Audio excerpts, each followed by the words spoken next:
देखिए आपका लाइट आ गया है। तो इस तरह का अगर आपके पास भी फॉल्ट आता तो आपको समझ में आया, जीआर से कभी भी कंफर्म नहीं हो सकते हम लोग। ऐसे ये केस में क्या था कि इसमें सभी लाइन का जीआर ओके था, पर इसके अंदर लाइट आपका नहीं आ रहा था। आपने देखा सभी लाइन का जीआर ओके था पर लाइट इसके अंदर नहीं आ रहा था। आपके सामने इस प्रकार का फॉल्ट आए तो आपको जीआर से कभी भी सेटिस्फेक्शन नहीं होना है कि एक्चुअली ये लाइन क्लियर है कि नहीं। नमस्कार साथियों, स्वागत है आपका आपके अपने चैनल टेक्निक डीसी में। दोस्तों आज हमारे पास एक हैंडसेट है वीवो का Y91 है। इसमें प्रॉब्लम है कि इसके अंदर आपका लाइट नहीं आ रहा, इसके अंदर लाइट नहीं आ रहा। इसके सभी लाइनों का हमने जीआर लिया है, सभी लाइनों का जीआर ओके है। दोस्तों यदि आपको भी प्रॉब्लम होता है किसी फॉल्ट को फाइंड करने में तो आप हमारा ऑनलाइन क्लास ज्वाइन कर सकते हैं। उसका जो फीस है वो केवल 6000 है। 6000 की कम फीस में भी आप बहुत अच्छी तरह से काम को सीख कर अच्छी तरह से अपने सब पर काम को कर पाएंगे। यदि आप हमारे यहाँ पर ऑफलाइन आना चाहते हैं तो ऑफलाइन हमारा हर महीने की 10 तारीख से चालू होता है। वहां पे आपको 15,000 की बिल्कुल कम फीस के अंदर इतना अच्छा नॉलेज दिया जाता है कि आप बहुत अच्छी तरह से अपने शॉप पर काम कर पाएंगे। देख लेते हैं कि इस फोन के अंदर एक्चुअल समस्या क्या है कि रीडिंग ओके होने पर भी लाइट इसमें नहीं आ रहा। तो यहाँ पर जो हमारा लाइट का प्रॉब्लम है, तो हम लोग जानते हैं कि हमारा जो लाइट का आईसी है वो हमारा इस जगह पर होता है। इस जगह पर लाइट सेक्शन है हमारा, तो हमको ये कट करना पड़ेगा क्योंकि ये एकदम फ्रेश बोर्ड है। तो हम यहाँ से इसे कट कर लेते हैं। तो कट करने के लिए आप लोग हमेशा जो इस्तेमाल करें वो हमेशा आप कर सकते हैं कटर से ही आप कटिंग करें। तो यहाँ से हम पहले ये ब्लेड से इसे हटा लेते हैं, जो कि आपका ये एक टेप है।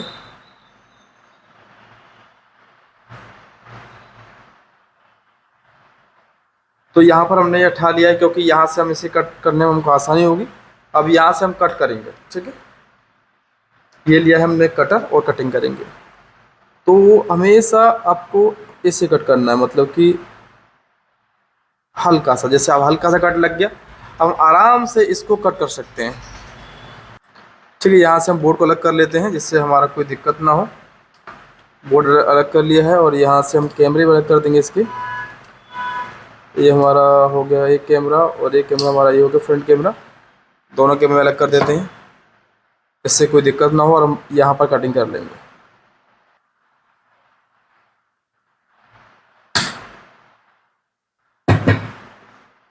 ठीक है, हमेशा उसे छोटे छोटे भाग में काटें। जितना अभी आपका छोटा छोटा सिरा है उसमें ही काटें आप उसे।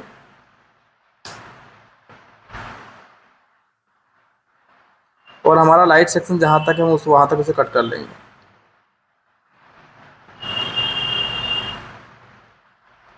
तो ये हमारा बूस्ट कॉइल है, यहाँ तक हमारा आ गया है।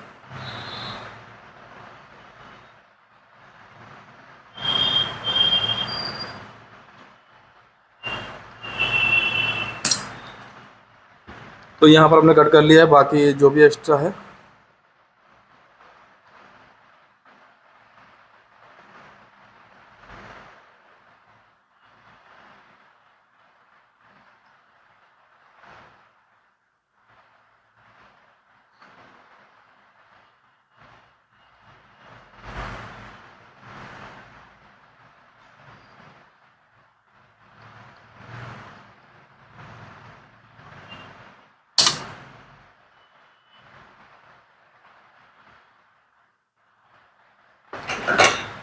तो यहाँ पर हमने लाइट सेक्शन ओनली कट कर लिया है। तो इस तरह से आप कट कर सकते हैं।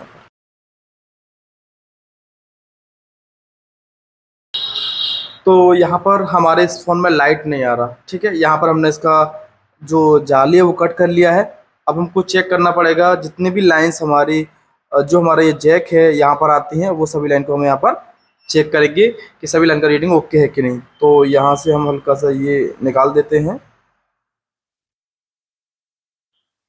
तो यहाँ पर हमने निकाल दिया है। अब हमको चेक करना पड़ेगा कि सभी के सभी पॉइंट्स का रीडिंग ओके है कि नहीं। तो हम चेक करेंगे। तो हमारे जो पॉइंट्स हैं, जैसे रेड पर आपने ग्राउंड किया है, अब बैक से चेक करेंगे। तो यहाँ पर हमारा आता है एक लाइन, जो कि इसका एक लाइन है। यहाँ पर इसका रीडिंग आप देख सकते हैं, इसका रीडिंग मतलब सही आ रहा है, मतलब एक कैथोड का लाइन है। हम लोग जानते हैं कैथोड लाइन पे ग्राउंड आता है, वहां पर ग्राउंड के साथ कुछ रेटिंग है, मतलब ये लाइन क्लियर है आपका, क्योंकि इसमें आपका एक 10 ओम का रजिस्टर ग्राउंड टच में होता है। चलो ठीक है, ये भी लाइन सही है। इसके नीचे आता है लाइट के प्लस पॉइंट एनोड का लाइन। क्या देखेंगे, एनोड की लाइन का रीडिंग भी आपको सही आ रहा है, मतलब कि 400 कुछ रीडिंग आपको यहाँ पर आ रहा है, मतलब ये लाइन भी आपकी ठीक है। इसका तो चेक करेंगे, यहाँ पर हमारी एक लाइन आती है PWM,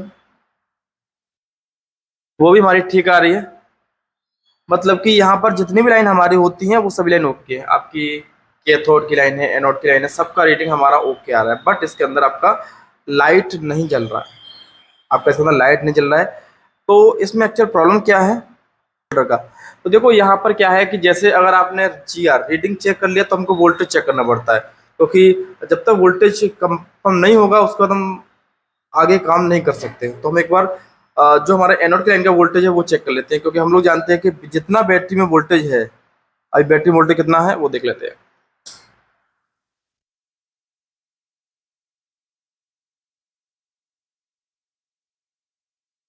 हमारी बैटरी में जो वोल्टेज है वो आपका देख सकते हैं कि 3.6, मतलब कि बैटरी लगभग चार्ज है। तो यही वोल्टेज हमें एनोड की लाइन में मिलना चाहिए, क्योंकि ये लाइन हमारा यहाँ से हो गया, जैसे हमारा ये बूस्ट कॉइल है, इसके सिरे पर ये वोल्टेज आता है। देखो यहाँ पर ये वोल्टेज आ रहा है।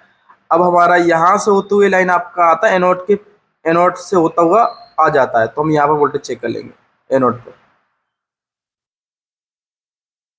तो यहाँ पर आप देखेंगे कि यहाँ पर वोल्टेज आपका कम आ रहा है। देखो यहाँ पर आपका वोल्टेज आ रहा है 3.3, जबकि आपका यहाँ पर वोल्टेज आपका है, जबकि आपका यहाँ पर जो वोल्टेज है वो आपका है 3.6, और यहाँ पर जो वोल्टेज आपका आ रहा है वो आपका आ रहा है 3.3। मतलब कि यहाँ पर वोल्टेज आपका ड्रॉप हो रहा है, वोल्टेज आपका कम हो रहा है, जबकि वोल्टेज हमारा कम नहीं होना चाहिए। रीडिंग चेक किया था, रीडिंग हमारा क्लियर है, रीडिंग में कोई भी समस्या नहीं। यहाँ पर रीडिंग सभी का ओके आ रहा था, रीडिंग जितना हमारा आना चाहिए उस हिसाब से रीडिंग ठीक है। पर हमने जब वोल्टेज चेक किया तो वोल्टेज में देखना कहीं इसमें प्रॉब्लम है, मतलब कि या तो डायोड हमारा वर्किंग नहीं कर रहा सही से, या हमारा जहाँ पर डायोड का वोल्टेज आ रहा है उस लाइन में कहीं ना कहीं शॉर्टिंग हो सकती है, क्योंकि ये केस आपका एक शॉर्टिंग पर्पस पर जाता है। देखा आपने कि यहाँ पर हमारा वोल्टेज ड्रॉप हो रहा है, बट वोल्टेज कम नहीं हो सकता। वोल्टेज आपका कम हो रहा है, इसका मतलब है कि इसमें कहीं ना कहीं लीकेज, हल्का सा लीकेज इसके अंदर है। तो हम क्या करेंगे, हमारे एनोड का लाइन है, इस पर हम वोल्टेज देंगे एक बार 4 वोल्टेज और 5 एम्पियर, क्योंकि हमको यहाँ पर प्रॉपर वोल्टेज यानी मालूम हो जाएगा कि कौन सा कंपोनेंट शॉर्ट है।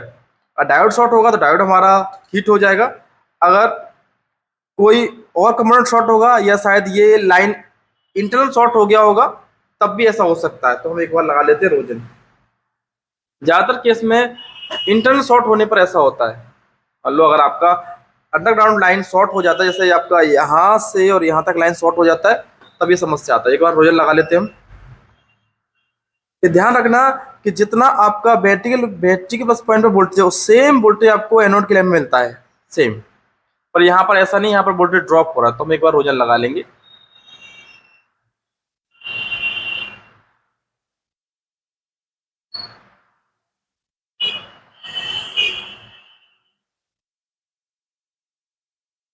मतलब कि वोल्टेज ड्रॉप का मतलब वोल्टेज कम होने का रीजन ही है कि कहीं ना कहीं शॉर्टिंग होना या कोई कंपोनेंट सही से काम ना करना। जैसे ये हमारा डायोड है, ये डायोड में भी दिक्कत हो सकता है, शायद ये सही से काम नहीं कर रहा हो, तो ये भी खराब हो सकता है। देखो हम वोल्टेज देके देखते हैं इसके अंदर। तो यहाँ पर हमने डीसी मशीन में सेट किया है आपका 4 वोल्टेज और वही 3 एम्पियर, और एक बार हम इंजेक्ट करेंगे और चेक करेंगे कि एक्चुअल वोल्टेज हमारा ड्रॉप कौन सा कंपोनेंट कर रहा है। तो यहाँ पर हमने लगाया है आपका प्लस पॉइंट पे लगा लिया है। तो हम यहाँ पर वोल्टेज देंगे, देखेंगे हमारा कोई पार्ट शीट होता है कि नहीं। तो हम यहाँ पर देते हैं वोल्टेज, यहाँ पर हमने दिया आपका 4 वोल्टेज 5 एम्पीयर देते हैं यहाँ पर। देखो यहाँ पर आपका 14 मिली एम्पीयर करंट का कंजप्शन है आपका। यहाँ पर दोबारा देखेंगे, आपका देखो 14 मिली एम्पीयर करंट का कंजप्शन है, मतलब ऑटो करंट का कंजप्शन है आपका ये। मतलब कि शॉर्टिंग तो इस लाइन के अंदर है, पर इसमें आपका कोई पार्ट शीट नहीं हो रहा है कि शॉर्टिंग तो है सेट के अंदर। तो हम यहाँ पर शॉर्टिंग हटाने के लिए क्या करेंगे, अब इस लाइन में लगने वाले जितने भी कंपोनेंट हैं आपके, जो लगते हैं आपके किसमें, पैरेलल में, तो यहाँ पर हमारे ये जो दो कैपेसिटर है वही हमारे लगते हैं यहाँ पर। तो हम दोनों कैपेसिटर को 1 बाय 1 करके निकालेंगे। तो आप ध्यान देना क्योंकि इसके जस्ट नीचे सीपीयू आपका है, ठीक है, तो आपको बहुत ही सावधानी से यहाँ पर हीट को लगाना होता है। तो देखा आपने कि यहाँ पर हमको सॉर्टिंग मिला है। अब हम एक बार इनको निकाल लेंगे। तो हीट हमने लिया है आपका 350 एसएमडी के अंदर, और हम निकाल लेते हैं।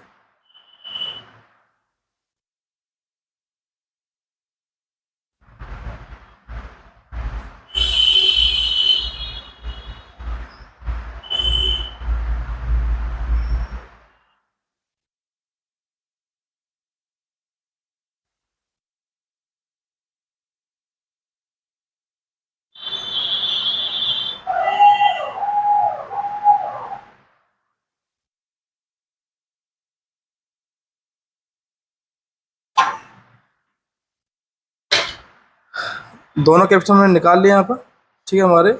देखो ये दोनों कैपेसिटर हमारे निकल गए हैं।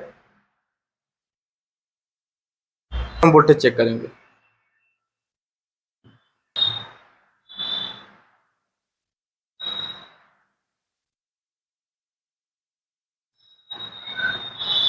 अभी वोल्टेज कितना ड्रॉप हो रहा है, यहाँ का वोल्टेज कितना है, देखो ये वही वोल्टेज है हमारा बी पिच पावर, जो कि आपका 3.6 है। तो यहाँ पर चेक कर लेंगे एनोड की लाइन पर। अब आप देखेंगे यहाँ पर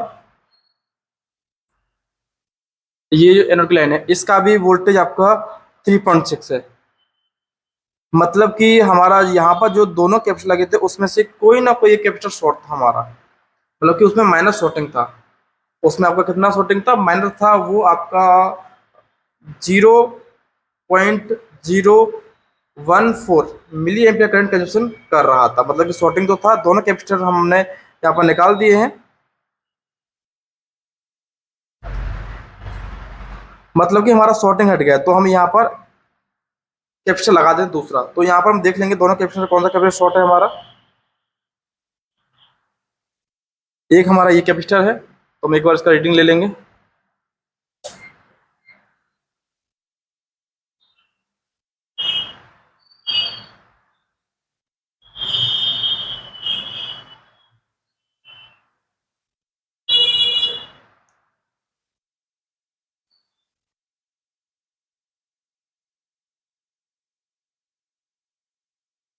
देखो यहाँ देख सकते हैं आप,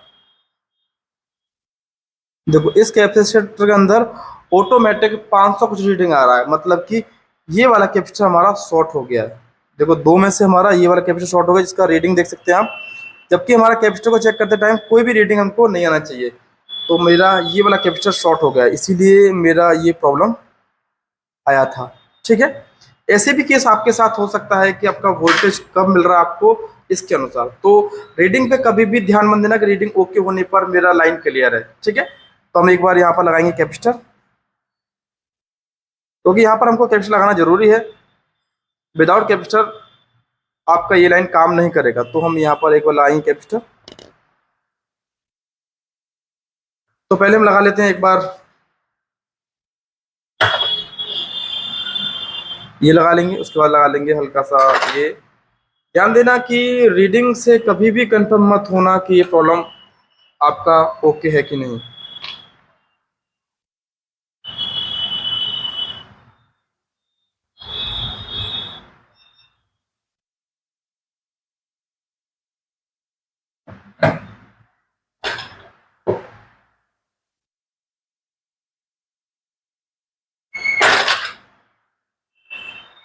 अब हम यहाँ पर एक कैप्सूल लगा देंगे लाइट सेक्शन निकाल के। जैसे हमारे पास MI एक ये फ़ोन है जो कि MI का ही है। ये हमारे पास नोट 7 है। यहाँ से हम लाइट सेक्शन से ये कैप्सूल निकाल लेंगे।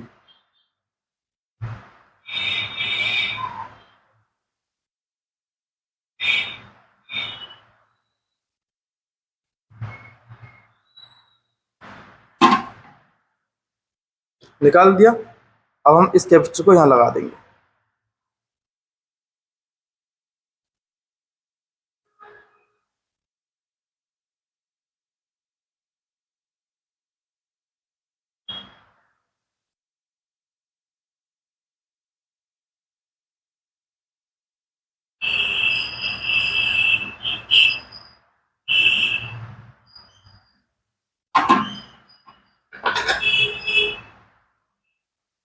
हमारा देखो यहाँ पर कैपेसिटर लग चुका है। कैपेसिटर में लगा दे, थोड़ा बोर्ड को ठंडा होने देते हैं और हम फिर चेक करेंगे कि अभी एक्चुअल प्रॉब्लम सॉल्व हुआ है कि नहीं।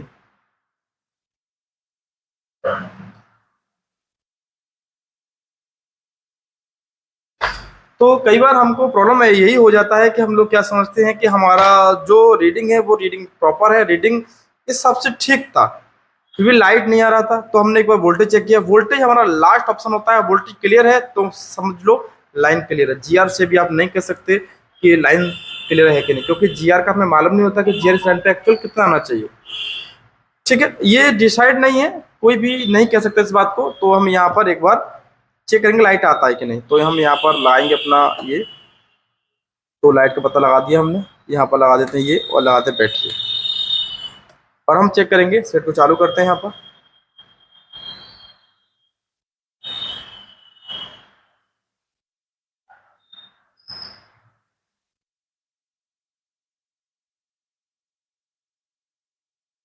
सेट वाइब्रेट किया है, आप देख सकते हैं। यहाँ पर देखो आपका आपका वीवो आ गया है। ठीक है, मतलब कि सेट के अंदर लाइट का प्रॉब्लम था वो सॉल्व हो गया है। ठीक है, एक बार माइक्रोस्कोप दिखाना चाहूंगा। देखो यहाँ पर आपको वीवो आ गया है। ठीक है, लाइट भी आपका आ रहा है, मतलब कि प्रॉब्लम आपका सॉल्व हो गया है।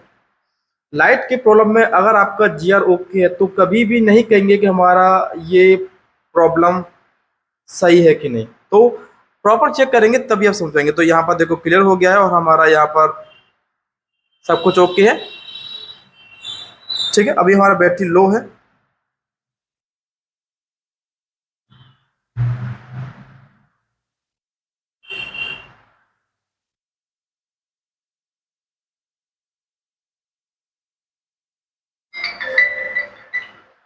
तो हमारा यहाँ पर देखो लाइट क्लियर हो गया है। तो इस तरह से हम प्रॉब्लम को सॉल्व करते हैं। फिर मिलेंगे किसी और वीडियो में, जब तक के लिए नमस्कार।